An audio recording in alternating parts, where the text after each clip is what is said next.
when I was in the 80s, I was very aware of Island Alive, and I always wanted to see films from that label. And it was the first time that I was aware of a distribution company. Now, I started off when I was in junior high distributing films. This has just come back because we're talking about school.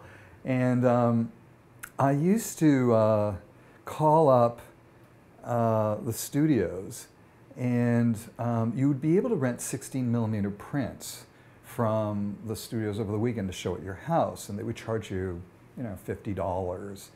And I would say, I'm showing it in, Chinatown in the basement of my house to a bunch of friends. And you'd pick up the film and you'd have this print. This is before VHS and video on demand and, DVD and being able to actually, have home viewing of recent releases of movies. And so I would take that print and then bicycle it around to different high schools in Toronto with a friend of mine, Seth Blumenstein, who we both went to a free school. He went to SEED and I went to a school called ACE, which was the Alternative Independent Study Program. And we would show these movies like The Graduate, Chinatown, Bedtime for Bonzo, just films that we wanted to show, and they would sell out at these junior high and high school auditoriums. And we had, this is how I kind of knew that I had a distribution DNA, which was what we would do is at the climax of the movie, we would shut off the projector and we'd pass a hat around and said to everyone, we can't afford to show this movie anymore until we collect more money. And so we would make, not only would make thousands of dollars on this weekend, we'd just have this bonus of this scam that we came up with. And that would put us in, we would have pot for the rest of the month, and then we'd go back and do it again. and I've had this sort of inspiring figure in my life, and her name was Linda Beath, and she had a company, and Joe Medjuk was actually part of this as well. Joe Medjuk, who's Ivan Reitman's executive producer now. They were involved in a company called New Cinema in Toronto. They were They had acquired a lot of art films, cool art films like the German New Wave, like Fassbinder films and Herzog films, and also they would distribute films by Michael Snow, and they were just, it was the American independent cinema and the European cinema. I think they even represented the Janus catalog in Canada. And I would drool over their catalog when I was 14, 15, 16 years old. I became friends with Linda, and one summer, I think it was when I was 15 actually, there was on Yonge Street, there was a cinema called Mad Hatter. It was associated with the Groening Board, which was a vegetarian restaurant in Toronto that also showed commercials while you were eating, like whatever, ratatouille. And these guys were going to rent a movie instead of, I was kind of like a DIY kind of person very early on. Instead of getting a summer job, what I thought was I would rent the cinema for the summer and show just new cinema films, like Linda's films. And I got them to agree, and I was going to rent out this cinema. It was called, I remember it was called the Looking Glass Theater. But I needed money to pay for this. And I asked my dad, if he knew anybody that would sponsor us. My dad had a very successful television and stereo store called Mann's, which was at Steeles and Young, a kind of Babe Lure of the North. And he was tight with this company called Motorola. Anyway, so the Motorola companies eventually said to me, yeah, we'll definitely sponsor your summer school project, but we want to call the movie theater the Motorola Theater. And I refused. I thought, even back then, I'm kind of really proud of myself in a certain way that I really just didn't want any corporate logos. I wanted their money, but I still didn't want to advertise. I mean, I thought what I was doing was kind of pure in terms of art. And so that kind of put a stop to it. But I still had this idea of being someone that was promoting movies. I mean, there was a certain self-interest in it. This was a way to fund my pot habit. But at the same time, what was great about it was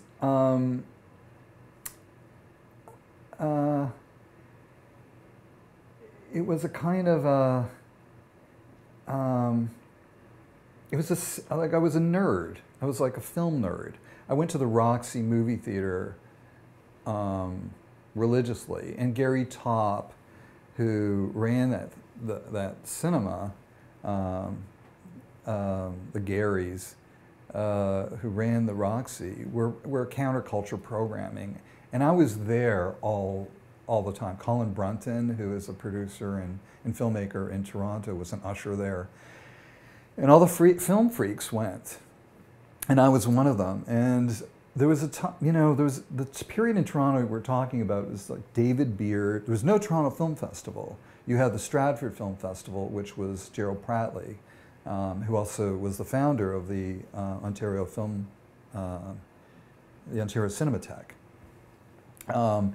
And he was really the catalyst. He was the first film critic, for example, of CBC, that brought cinema to Toronto.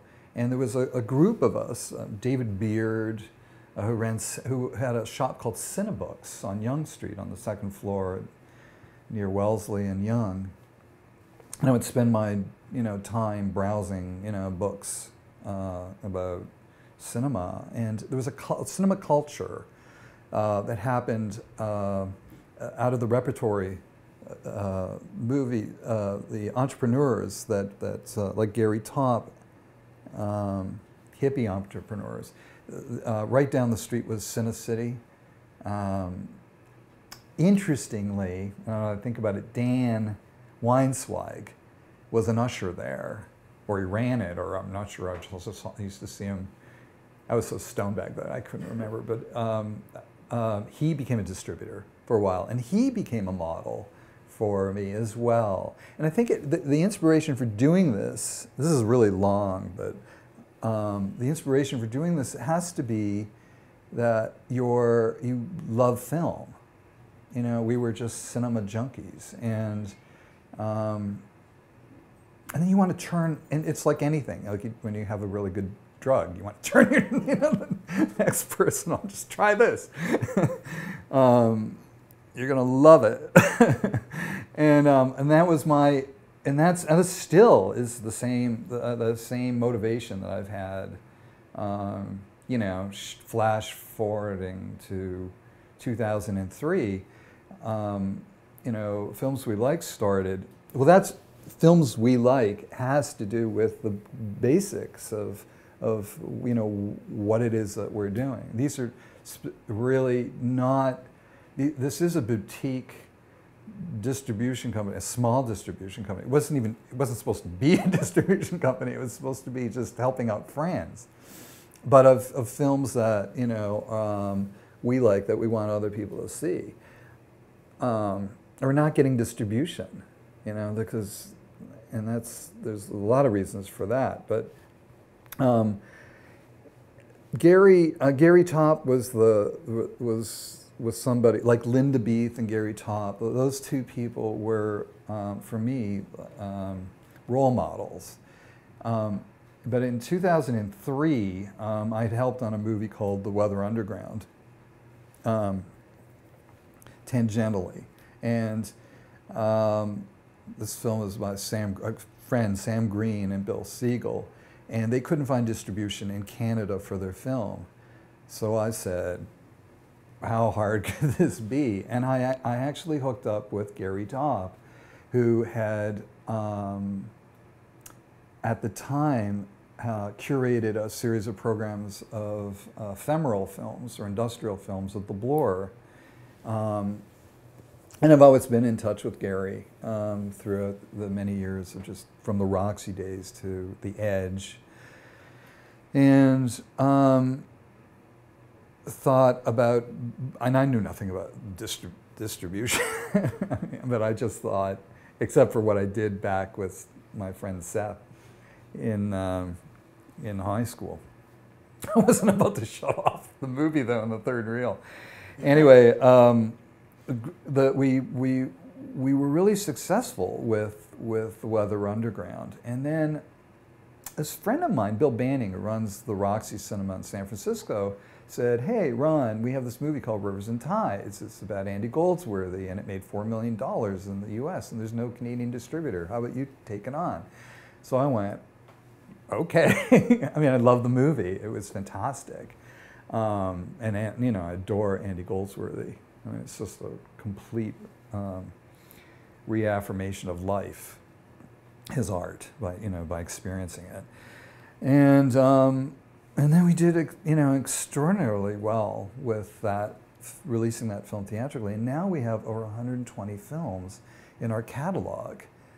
And just like that catalog of new cinemas and Linda Beath's, I mean, we've kind of, I think, curated specific films. I mean, the one thing we don't do is we don't have output deals, like many of the and the other thing is, I mean, I have a hippie, I don't know, attitude, which is, we don't want to make money, we just don't want to lose money. But so I never had the ambition to like turn, have a goal. And everything that I've done, even in my filmmaking, has been haphazard. Like I don't do anything with a plan because anything that I do with a plan turns out to be a disaster. So you just kind of let things happen.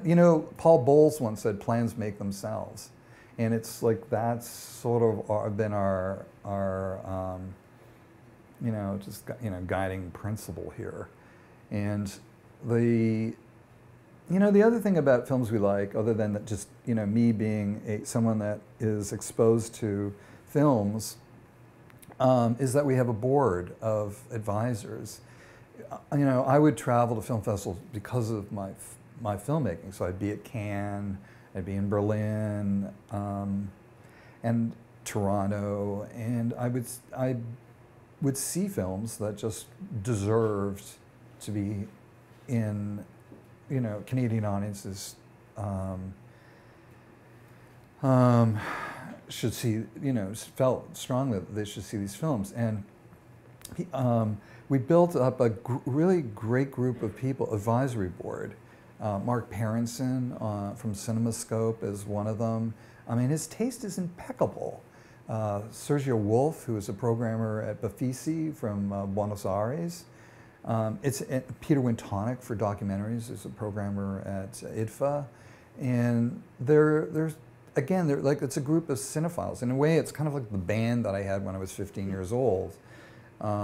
Putting together a group of people who just are, like me, just cinema nerds. And it's a completely different world than the Alliances, which is owned by Goldman Sachs and is being sold, but the other thing is that we've turned it into, though, a bigger company, because we now are an iTunes affiliate, where we release films on the video on demand streaming, video on demand platform, and we have outlets that, I mean, I never imagined that we would actually be a direct iTunes affiliate. In selling films to airlines. I mean, one of the great highlights for me was it's like Uncle Boon Me was on Air Canada. I'm sure they should, you know, they should have like parachutes under the seats for people who experience that film high altitude. You know, there's a kind of devious pleasure in seeing these art films in the strangest places and turning people onto it. You know, one of my favorite films is still being played, Le Havre, which is Aki Kaurismäki's film that I saw at Cannes. I was like, I really want this movie. I really want this movie, and I was so, and even like people were shocked that we are distributing that film. And Bill Cunningham. I mean, we did Pearl Jam 20. You know, at TIFF this last. Like what happens is success attracts success, and so we're now being, we're on people's radar, and so. But these films were, and now people are actually coming to us because they like the catalog and they see what we're doing and they think that we're the cool kids. Now, can I just tell you the truth is I don't do the work. I'm like really, I get the, you know, I go to film festivals, see movies, and, you know, and I get turned on by these films and I arrange for the Canadian distribution of the films. The work is done by Michael Boyack, who is the principal person who does everything here and makes me look good. I mean, and Max Wolfond, Bill Imperial, and we outsource Paul Zimick, Greg Rubich, and these are people who have, you know, we've managed to. You know, kind of figure it out because we outsource, like even DVDs that we've released. You know, we have a DVD producer that is out of this office. That's the thing. In the U.S., you have lots of micro distribution companies, and you know, there's small, medium, and large, right? So those small companies like Zeitgeist, for example, I mean, we're really, you know, they distributed our films like Examine Life and Brackage that I produced, whereas in New Video, which distributes my films like Know Your Mushrooms, we then work together on amortizing costs. So we're able to sort of figure out, well, we don't have to create 2 trailers for Canada. We can just universally use the same materials, and so we managed to share assets, and that's really been a kind of new development here. So, and we were working with everybody. Like IFC gave us Buck, which made $4 million in the States, and they didn't have it. Actually, so I can say this. They had an arrangement with a large distributor here, and the large distributor has too many movies to release it, so they gave it to us because we're hands-on. We're a filmmaker-friendly company too, so we've got that reputation of just like, oh, we can talk to filmmakers and interface better than, you know, corporate. And also, the other thing was that I set up was like royalties that were, you know, equitable. That because I knew as a filmmaker exactly what it was that, you know, was legitimate.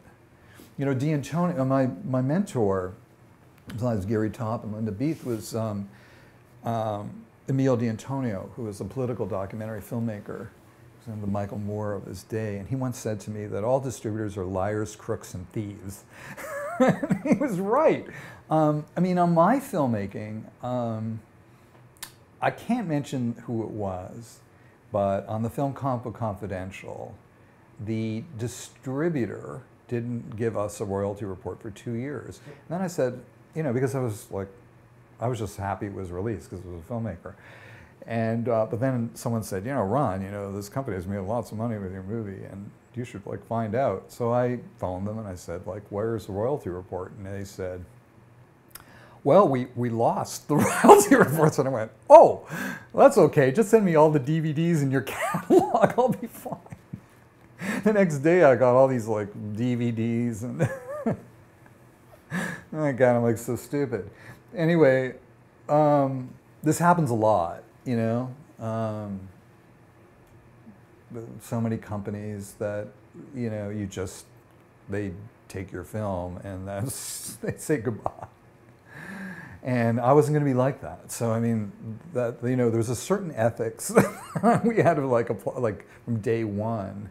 You know, who are we? Like, why are we doing this? And you know, and I still question it, but you know, it's easy to get tripped up by, oh, well, this film will make you like a lot of money, and that's not necessarily appealing to me. And it was just, you know, to my detriment. But you know, it's just I you know, we're distributing, you know, film that made $300 at the box office. You know, it was just, but I'm happy about it. You know, Tom Anderson's film, Get Out of Your Car, was like 30 minutes long. I thought I was buying an art piece. I mean, I love that film. So good. It's like, it was like for me, it was like the best film I had seen at TIFF that year. It was 30 minutes long. You know, we brought it into the Lightbox. By the way, the Lightbox has been a really, like, the Toronto Festival has been really supportive, and Jesse Wente and Noah Cowan, and, you know, have always been really supportive, and it's been a really great relationship. The same thing with Stacey Donen at the Royal. I mean, these are the new generation of Gary Topps and Dan Weinswags and Linda Beaths that are out there that are really kind of carrying forward this, what I would call film culture or cinema culture in Canada. And the Mark Parensons who are putting out, you know, incredible, you know, magazines, and, you know, just like, and the issue is that there's so much, and there's only, you know, this is all we can do in terms of our, you know, our limited resources. I mean, we are kind of small. There's only so much time in the day. So it's my, you know, and, you know, I still have to make movies now and then. You know, I'm producing movies, and, you know, but I'm right now developing a film about Robert Altman. So it's like, you know, I got to keep my own, you know, things. Balancing everything is kind of tough.